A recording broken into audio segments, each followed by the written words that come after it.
Hello, welcome to my channel Nomadsland Studios. My name is Rebecca, and today I will be reading for you Hansel and Gretel by the Brothers Grimm. Hard by a great forest dwelt a poor woodcutter with his wife and his 2 children. The boy was called Hansel, and the girl Gretel. He had little to bite and to break, and once when great scarcity fell on the land, he could no longer procure daily bread.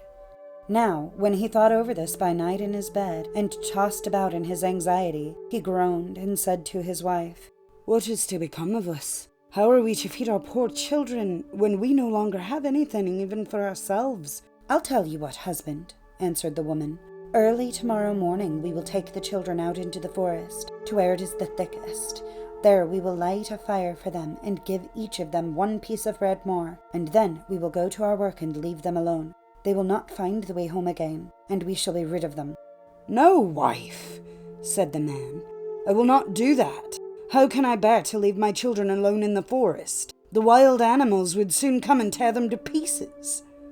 "Oh, thou fool," said she, "then we must all 4 die of hunger. Thou mayest as well plane the planks for our coffins." And she left him no peace until he consented. "But I feel very sorry for the poor children, all the same," said the man. The 2 children had also not been able to sleep for hunger, and had heard what their stepmother had said to their father. Gretel wept bitter tears, and said to Hansel, "Now all's over with us." "Be quiet, Gretel," said Hansel. "Do not distress thyself. I will soon find a way to help us." And when the old folks had fallen asleep, he got up, put on his little coat, opened the door below, and crept outside. The moon shone brightly, and the white pebbles which lay in front of the house glittered like real silver pennies. Hansel stooped and put as many of them in the little pocket of his coat as he could possibly get in. Then he went back and said to Gretel, "Be comforted, dear little sister, and sleep in peace. God will not forsake us." And he lay down again in his bed. When day dawned, but before the sun had risen, the woman came and awoke the children, saying, "Get up, you sluggards! We're going into the forest to fetch wood." She gave each a little piece of bread, and said, "There's something for your dinner, but do not eat it up before then, for you will get nothing else." Gretel took the bread under her apron, as Hansel had the stones in his pocket. Then they all set out together on the way to the forest. When they had walked a short time, Hansel stood still and peeped back at the house, and did so again and again. His father said, "Hansel, what art thou looking at there and staying behind for? Mind what thou art about, and do not forget how to use thy legs." "Ah, father," said Hansel, "I am looking at my little white cat, which is sitting up on the roof and wants to say goodbye to me." The wife said, "Fool! That is not thy little cat. That is the morning sun which is shining on the chimneys." Hansel, however, had not been looking back at the cat, but had been constantly throwing one of the white pebble stones out of his pocket on the road. When they had reached the middle of the forest, the father said, "Now, children, pile up some wood, and I will light a fire that you may not be cold." Hansel and Gretel gathered brushwood together, as high as a little hill. The brushwood was light, and when the flames were burning very high, the woman said, "Now, children, lay yourselves down by the fire and rest. We will go into the forest and cut some wood. When we have done, we will come back and fetch you away."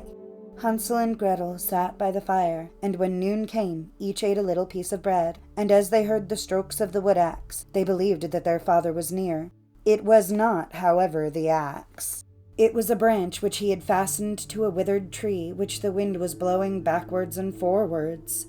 And as they had been sitting such a long time, their eyes shut with fatigue, and they fell fast asleep. When at last they awoke, it was already dark night. Gretel began to cry and said, "How are we to get out of the forest now?" But Hansel comforted her and said, "Just wait a little, until the moon is risen, and then we will soon find the way." And when the full moon had risen, Hansel took his little sister by the hand, and followed the pebbles which shone like newly coined silver pieces, and showed them the way. They walked the whole night long, and by break of day came once more to their father's house. They knocked at the door, and when the woman opened it and saw that it was Hansel and Gretel, she said, "You naughty children! Why have you slept so long in the forest? We thought you were never coming back at all."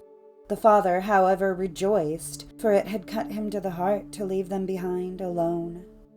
Not long afterwards, there was once more great scarcity in all parts, and the children heard their mother saying at night to their father, "Everything is eaten again. We have 1/2 loaf left, and after that there is an end. The children must go. We will take them farther into the wood, so that they will not find their way out again.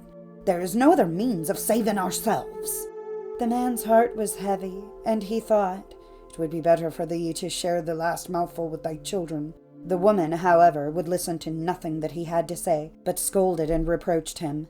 He who says A must say B, likewise, and as he had yielded the first time, he had to do so a second time also. The children were, however, still awake, and had heard the conversation. When the old folks were asleep, Hansel again got up, and wanted to go out and pick up pebbles as he had done before, but the woman had locked the door, and Hansel could not get out. Nevertheless, he comforted his little sister and said, "Do not cry, Gretel. Go to sleep quietly. The good God will help us."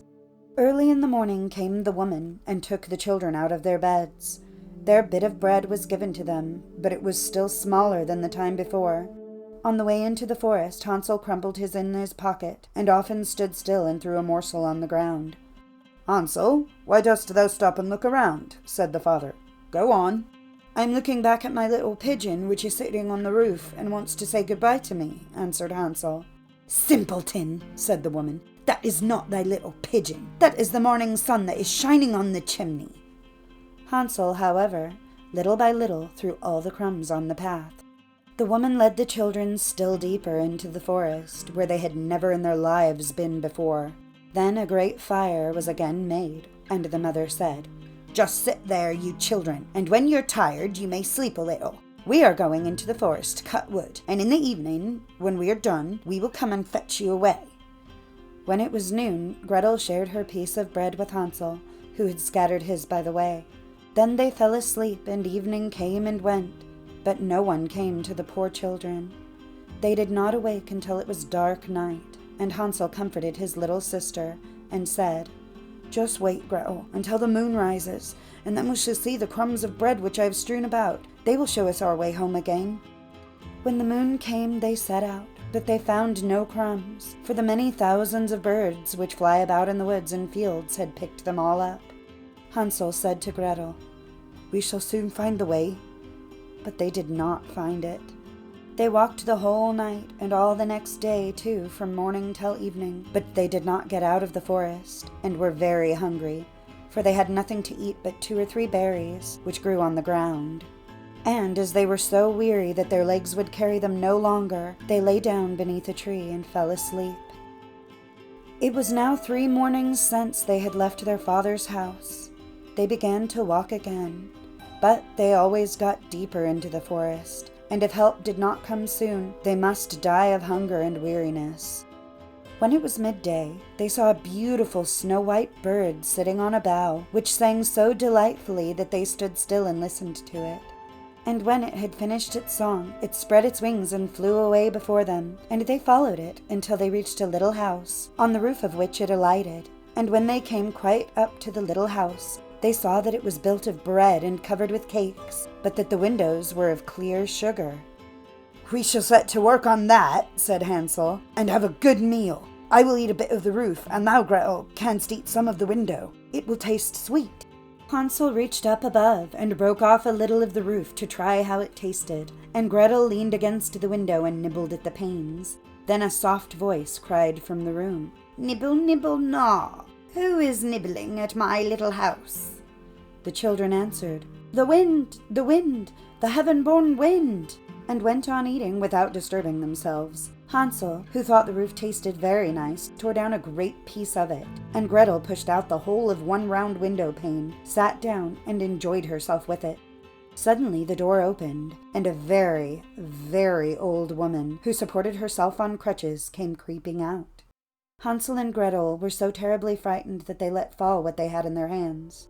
The old woman, however, nodded her head and said, "Oh, you dear children, who has brought you here? Do come in and stay with me. No harm shall happen to you." She took them both by the hand and led them into her little house. Then good food was set before them, milk and pancakes with sugar, apples and nuts. Afterwards, 2 pretty little beds were covered with clean white linen, and Hansel and Gretel lay down in them and thought they were in heaven. The old woman had only pretended to be so kind. She was, in reality, a wicked witch who lay in wait for children and had only built the little house of bread in order to entice them there. When a child fell into her power, she killed it, cooked and ate it, and that was a feast day with her. Witches have red eyes and cannot see far, but they have a keen scent like the beasts, and are aware when human beings draw near. When Hansel and Gretel came into her neighborhood, she laughed maliciously and said mockingly, "I have them. They shall not escape me again." Early in the morning, before the children were awake, she was already up, and when she saw both of them sleeping and looking so pretty, with their plump red cheeks, she muttered to herself, "That will be a dainty mouthful." Then she seized Hansel with her shriveled hand, carried him into a little stable, and shut him in with a grated door. He might scream as he liked. That was of no use. Then she went to Gretel, shook her till she awoke, and cried, "Get up, lazy thing! Fetch some water, and cook something good for thy brother. He is in the stable outside, and is to be made fat. When he is fat, I will eat him." Gretel began to weep bitterly, but it was all in vain. She was forced to do what the wicked witch ordered her. And now the best food was cooked for poor Hansel, but Gretel got nothing but crab shells. Every morning the woman crept to the little stable and cried, "Hansel, stretch out thy finger that I may feel if thou wilt soon be fat." Hansel, however, stretched out a little bone to her, and the old woman, who had dim eyes, could not see it, and thought it was Hansel's finger, and was astonished that there was no way of fattening him. When 4 weeks had gone by, and Hansel still continued thin, she was seized with impatience and would not wait any longer. "Hola, Gretel," she cried to the girl. "Be active and bring some water. Let Hansel be fat or lean. Tomorrow I will kill him and cook him." Ah, how the poor little sister did lament when she had to fetch the water, and how her tears did flow down over her cheeks. "Dear God, do help us," she cried. "If the wild beasts in the forest had but devoured us, we should at any rate have died together." "Just keep thy noise to thyself," said the old woman. "All that won't help thee at all." Early in the morning, Gretel had to go out and hang up the cauldron with the water and light the fire. "We will bake first," said the old woman. "I have already heated the oven and kneaded the dough." She pushed poor Gretel out to the oven, from which flames of fire were already darting.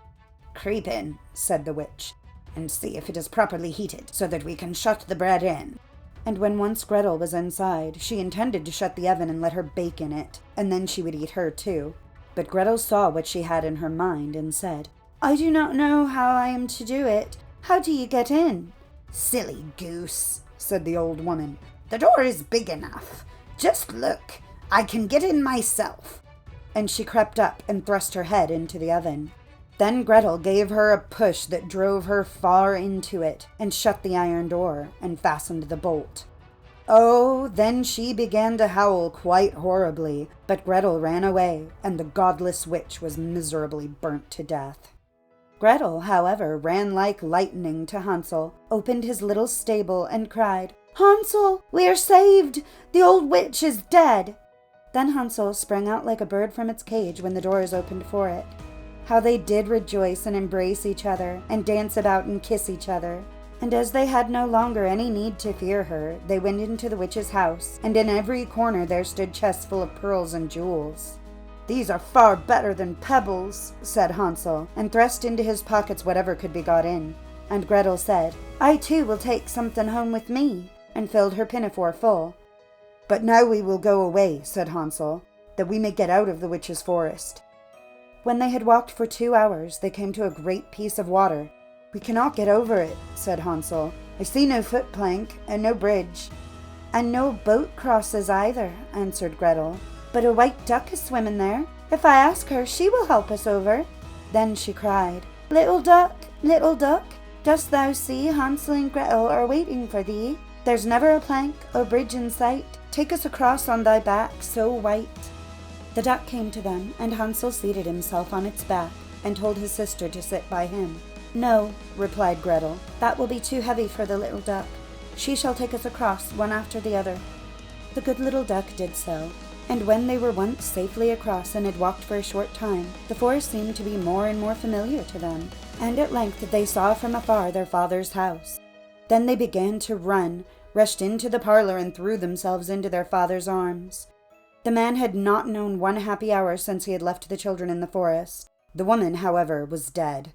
Gretel emptied her pinafore until pearls and precious stones ran about the room, and Hansel threw one handful after another out of his pocket to add to them.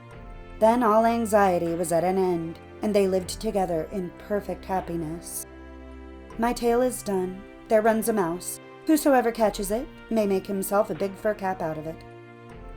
Thank you for watching. I do hope you enjoyed my video. Please don't forget to like, subscribe, and leave a comment. I post every week on Tuesday and Friday. Stay safe, and I will see you next time. Bye!